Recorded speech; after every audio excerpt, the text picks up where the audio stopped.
Okay, right now I'm going to tie up for you a fly that's called a Prince Hare-e. Now this fly, just as the name indicates, is a combination between a prince nymph and a hare's ear. So first thing we're going to do is we're going to take a grub hook. I like the competition style Umpqua hooks. This is a 300 BL, indicating that it's a barbless hook. We're going to start off by putting a gold tungsten bead on it. Behind that bead we're going to put a few wraps of lead, and behind that lead we're going to put a few wraps of thread to kind of build up a base so that it secures that bead up towards the eye of the hook and won't slide around once the fly is finished. We're then going to take our thread and we're going to begin to work it towards the back of the hook here. And we're going to make a nice little thread base about as far as we want that the body of the fly to extend. At that point we're going to take a couple of natural colored buyouts and we're going to face them in opposite directions from each other and line them up like so. Okay, at that point we're going to hold them over the top of the back of this fly and kind of in the position, the length that we desire for their final position to be in. At that point we're going to pinch them with our left hand, take our bobbin in our right hand for us right-handed tires, and we're going to make a few wraps over the top of these buyouts. Now what I like to do is position them a little bit on my side of the hook. That way as the thread wraps them, it kind of tends to twist them back towards the top of the hook.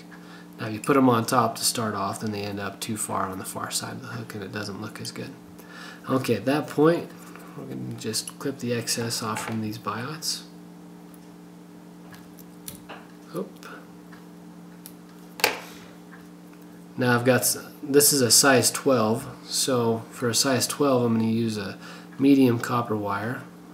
Size 14 I use the brassy size, and for bigger flies like a 10, that's about as big as I tie this, I'll stick with the medium copper wire. But I'm going to tie it in on the far side of the hook.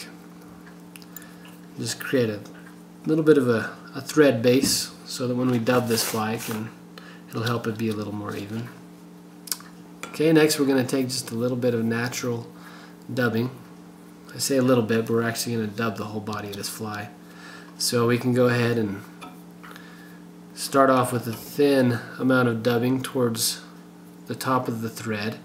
That way when we start to apply it onto the fly, it'll be a nice tapered body, and it'll gradually get a little thicker as we move towards the front of the fly there, up towards the bead. So just a slight taper to this fly. Make sure you cover up all that red thread.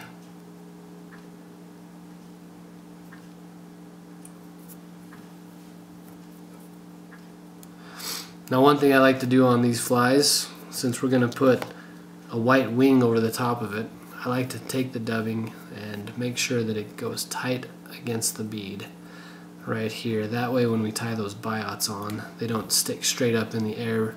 The bigger the gap between the dubbing and the bead, the straighter those buyouts are going to stick, and I don't like that as much. So to kind of avoid that, I'm going to take that dubbing up tight against the bead. Okay, at this point we're going to just take our ribbing material, this wire here, make a nice evenly segmented rib, tie it off behind the bead.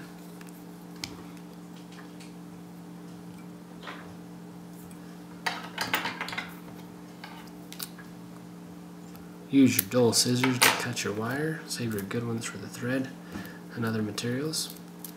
Okay, now we're just going to take some white buyouts. This time we're going to leave them the same direction that they lie on the stalk of the feather, and we're going to line the tips up and kind of spread them out in a V shape. So we're going to take them and make them kind of even like so.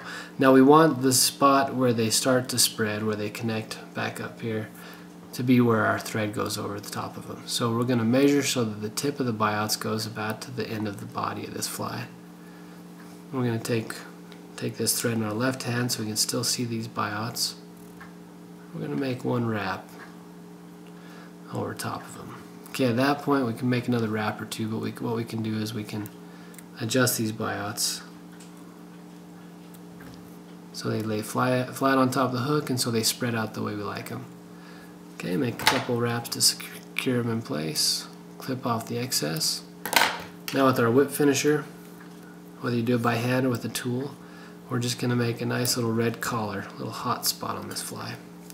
Now this fly's done really well for me here on my local waters in Utah and all over the place really, even up in Alaska this summer. Couldn't hardly keep the grayling off this fly. So it's a great fly year-round, does well in the cold months, summer months, fall, whenever. It's a great pattern, quick and easy to tie, and it's called the Prince Hare-e. So there you go.